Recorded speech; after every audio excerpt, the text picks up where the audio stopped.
እሺ ጨርሰ ዴቭ ጀመረን ሂጂ ባላቋርጣቸው ሌላ ነገር ይፈጠራል።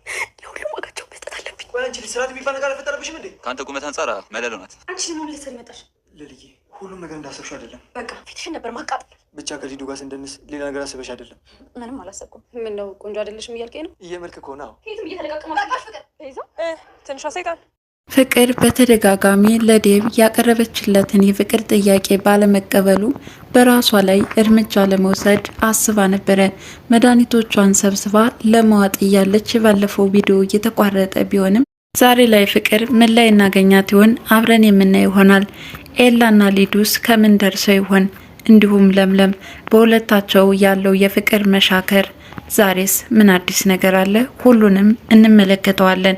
ሰላም ጤና ይስጥልን ውድ የቻናል ቤተሰቦች እንደምናላችሁ በያላችሁበት በዓለም ዳርቻ ሰላማችሁ ይብዛ እያልኩኝ ሰራተኛዋ አደይ ክፍል 42ን የምናይ ይሆናል። ፍቅር በእጆቿ የያዞቻቸውን መድኃኒት ለመውሰድ ካሰበች በኋላ ወዲያውኑ ሀሳቧን ትቀይራለች። ለምን ብዬ ነው እኔ ከሞትኩ በኋላ እነሱ ሊደሰቱ ኖሬ መበቀል ሲገባኝ ይህንን ማሰቤ ትክክል አይደለም እያለች በእንባ እየታጠበች ነው። ለሁሉም ዋጋቸውን ነው የምሰጣቸው በማለት ከተኛችበት ትነሳለች። ዴቭ አደይንና ለምለምን ወደ ሬስቶራንት ወስዷቸዋል። ታዲያ አደይን የሚያወራበት ምቹ አጋጣሚ ሲፈልግም ለምለም ኤላ እንደደወለለትና ሄዳ ስራ እንድታግዘው ይነግራታል። ለምለም ግን መሄድ አልፈልግም ትለዋለች። እባክሽን ሂጅ በዛውም ታወራላችሁ እያለች ነው አደይ። ዴቭም አደይን የሚያወራት ነገር እንዳለና ለምለም ወደ ኤላ እንድትሄድም ደጋግመው ለማሳመን እየሞከሩ ነበር። ለምለም ግን በጣም በድሎኛል፣ ልቤን ሰብሮኛል፣ ድጋሚ የሱን ፊት ማየት አልፈልግም እያለቻቸው ቢሆንም እንደምንም እንድትሄድ አድርገው ያሳምኗታል። ብቻ ሁሉንም ለፈጣሪ መተው ነው። ለማንኛውም ልሄድ በማለት ልትነሳ ስትል አደይም በበኩሏ እኛም ወደ ቤታችን እንመለስ፣ ከዚህ ከቆየን ፍቅር ችግር ልትፈጥር ትችላለች አለቻቸው። አንቺንማ እዚህ ሊያወራሽ የሚፈልገው ነገር አለ።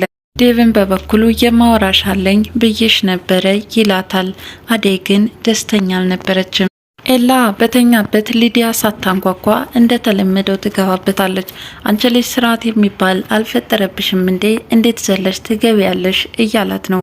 ለማንኛውም ለሊ ደህና ናት ወይ? እባክሽ ተንከባከቢልኝ እያላት ነው። እሷ ግን ምን ትሆናለች? ከአደይ ጋራ ነገር ሲበሉ ነው የሚውሉትም ትላለች።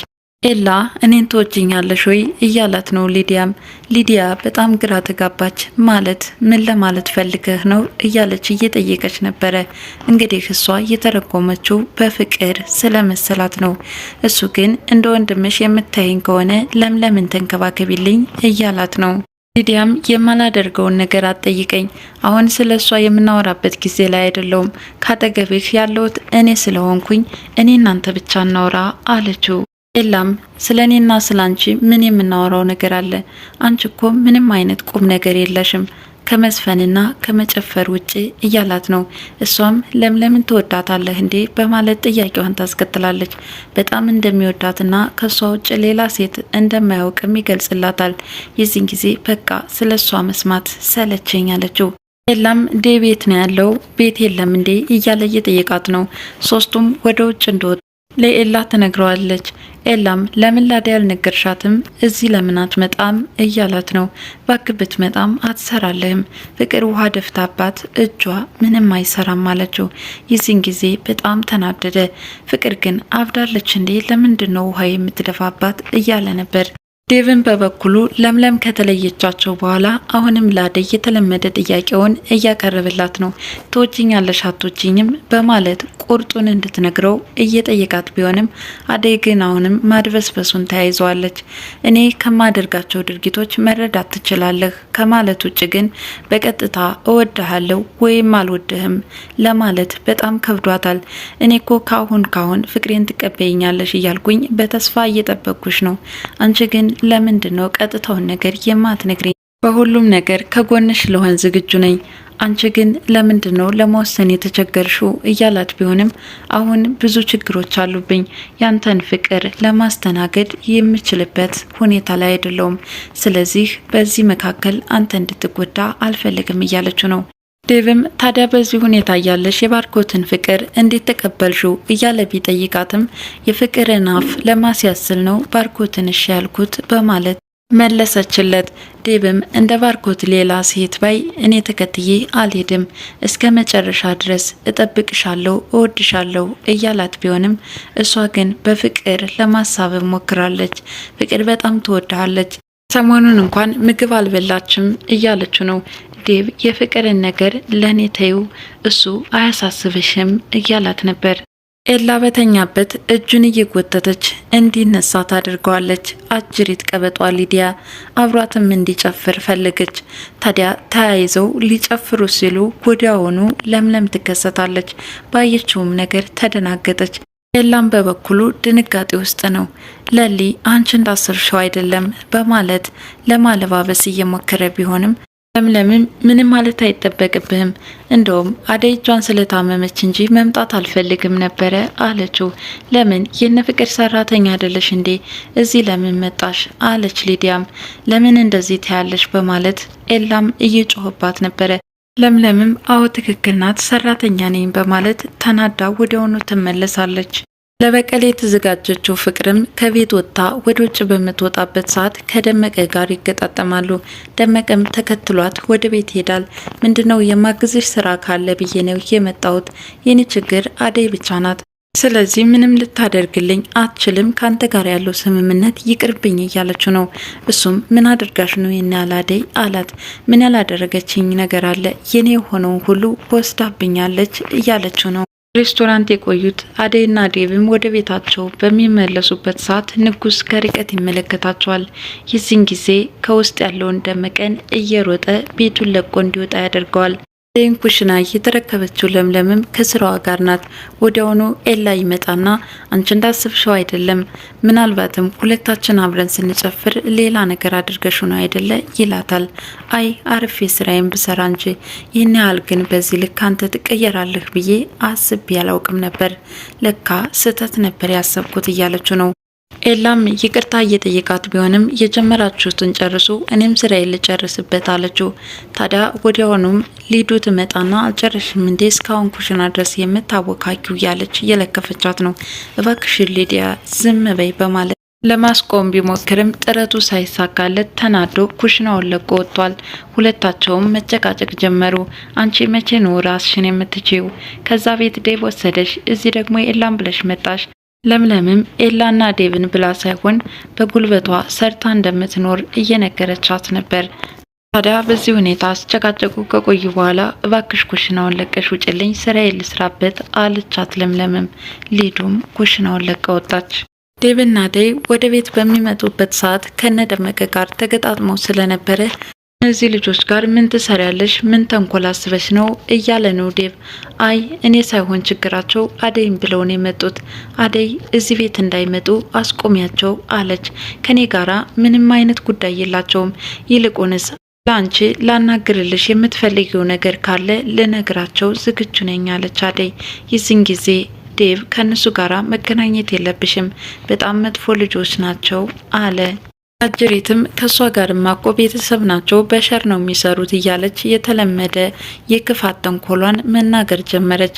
ዴቭም ይህ ሁሉ የሷ ተንኮል እንደሆነ ይነግራታል። የዚህን ጊዜ ዴቭ አንተ እኮ አራዳ መስለኝ ነበር፣ ለካ ፋራ ነህ በማለት ለከፋዋን ትጀምራለች። አደይም ከሷ ጋር መጨቃጨቁ ይብቃህ በማለት ዴቭን ይዛው ወዲያውኑ ትወጣለች። ሊዱም እንደተለመደው ኬላ እየተለጣጠፈችና ቤቱን አለቅም በማለት አስቸግረዋለች። ለምለምም ምግቡን ሰርታ እንደጨረሰችና ሌላ ስራ ከሌለ ወደ ቤት መመለስ እንደምትፈልግ ሌላ ለመናገር ስትሄድ ሊዲያ ከዛ ሶፋ ላይ ተኝታ ትመለከታታለች። በጣም ነው የተናደደችው። ታዲያ ሌላ ስራ የሚሰራ ከሌለ ሊሄድ ወደ ቤቴ አለችው። ምን ነው ያን ሁሉ ስራ ከሰራሽ በኋላ እንዴት ምግብ ሳትበይ ትመለሻለሽ? አላት። ለምለምም ወዲያውኑ ተናዳ ቤቱን ለቃ ትወጣለች። አደይ ከመኝታ ክፍሏ እረፍት እየወሰደች ባለችበት ሰዓት ፍቅር ትመጣና ምን ትሰሪያለሽ እዚህ? ተነሽና ወደ ስራ ግቢ እያለቻት ነው። እድሜ ላንቺ እንጂ እጅ አይሰራም አለቻት። ዴቭ ነው አይደለ የልብ ልብ እንዲሰማሽ ያደረግሽ? አሁንማ በዛሹ በማለት በጥፊ ልትሰነዝር ስትል እጇን ይዛተችባት ነበር አደይ። ነገር ግን ወዲያውኑ ዴቭ አደይ እያለ ወደ መኝታ ክፍሉ በሚመጣበት ሰዓት ፍቅር ምግብ ስሪ እንዳለቻትና እንደውም መስራት ነበረብኝ ጥፋተኛ ነኝ በማለትም መርበትበት ጀመረች። ዴቭም ለ3 ቀን ያህል ማረፍ እንዳለባት ይነግራታል። የዚህን ጊዜ ፍቅር ምንም አይነት ምግብ የለኝም፣ ቤቱም አልተጸዳም አለች። ለካ አላጸዳውም፣ ምግብም አልሰራውም። ይቅርታ ፍቅር እየቀለድሽ ስለመሰለኝ ነው፣ አሁኑኑ እሰራልሻለሁ እያለች እየተልበተበተች ወዲያውኑ ትነሳለች። ፍቅር ስድዋን ትቀጥላለች። አንቺ አስመሳይ፣ አሁን ዴቭ ሲመጣ ነው እንዴ? በፊት እኮ ይዛትሽብኝ ነበር አለቻት። ዴቭም ፍቅርን ክፍሉን ለቃ እንድትወጣ ካደረጋት በኋላ አደይን እንደዛ ከበደለችሽ በኋላ ለምንድን ነው የምታስቢላት እያላት ነበረ። አደይም የእናቷ ያደራ ቃል እንደ ከበዳትና እየገፏት በሄዱ ቁጥር ፍቅር ክፋቷ በጥፍ እንደሚባዛ ይህም ጉዳይ እያሳሰባት እንደሆነ ትነግረዋለች። የምርሽን ነው ግን ስለ ፍቅር እኮ ነው የምናወራው። ለማንኛውም አሁን የሆነ ቦታ ደርሼ የምመጣበት አለኝ በማለትም ተሰናብቷት ይወጣል። ሊዲያ ሶፋ ላይ ሆና የተለመደ ጭፈራዋ ላይ ናት። ተክለ ሰውነቱ ቁመቱ ደስ ይላል ትላለች።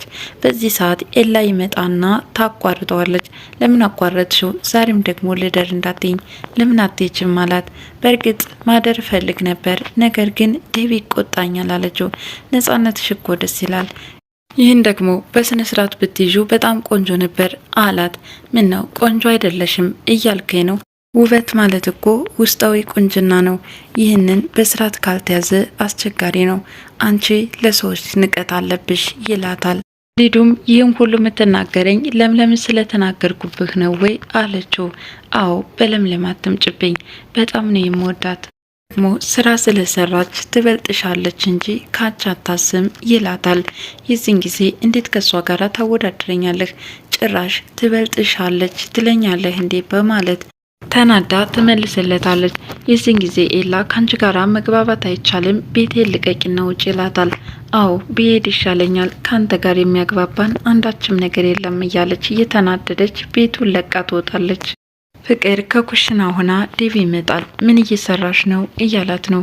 ለምለም እስከምትመጣ ድረስ እንደ ራባትና ለማስታገሻ የሚሆን ምግብ እየሰራች እንደሆነ ትነግረዋለች። ዴቭም ወዲያውኑ ኩሽናውን ለቆ ሊወጣ ሲል እባክህን ከኔ ጋር ቆይ፣ አደይና ፍቅርኳት ትልል ለሷ የሚሰማት ስሜት እስኪ እኔም ምን ያህል ላንተ ያለኝን ስሜት ለመረዳት ያስቸግረን ብዬ አስባለሁ። ዴቭም እንደ አደይ እኮ ንጹህ ልብ ቢኖርሽ ኑሮ አደይ ምን ያህል እንደምታስብልሽ ታውቂ ነበረ። አንቺ ግን እባክሽ ሁሉንም ነገር ተይና መልካም ሰው ብትሆኝ በዙሪያሽ ብዙ ሰዎች የሚወዱሽ ሰዎች እንዳሉ ትረጅ ነበር ይላታል።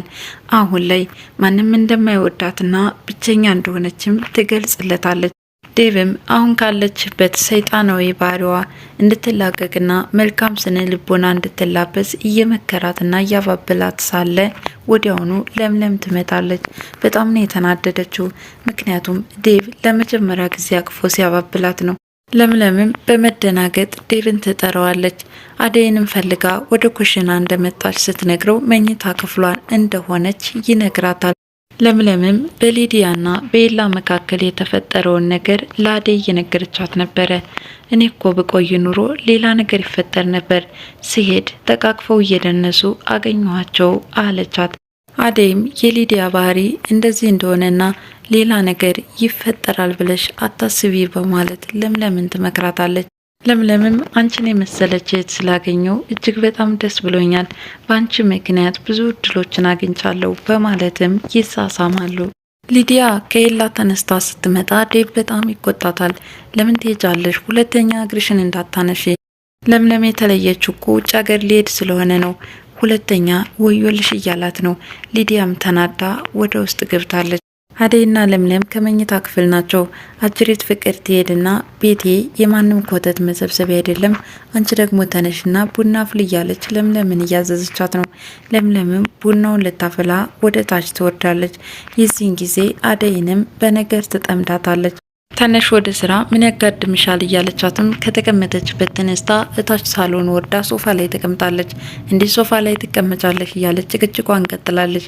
ቤተሰቡ ተሰብስቧል። ቡናም እየተፈላ ነው። በዚህ ሁኔታ እያለ በር ተንኳኩቷል። ሊዲያ ከስልኳ ጋር ናት። ማን ነው በር ያንኳኳ ሰው አለ እያለ ነው ዴቭ። ኤላዬ ይሆናል እያለች ነው። ፍቅር በር ለመክፈት ስትሄድ ያልጠበቀችው ነገር አጋጥሟታል። ቤዛ በማለት በድንጋጤ እየጠራቻት ሳለ ትንሿ ሰይጣን በማለትም መልሳላታለች። እንግዲህ ሰራተኛዋ አደይ ክፍል 42 ይህን ይመስላል። በቀጣይ እስከምንገናኝ ድረስ መልካም ጊዜ ሆነላችሁ እያልኩ ለዛሬ ተሰናበትኳቸው። አመሰግናለሁ።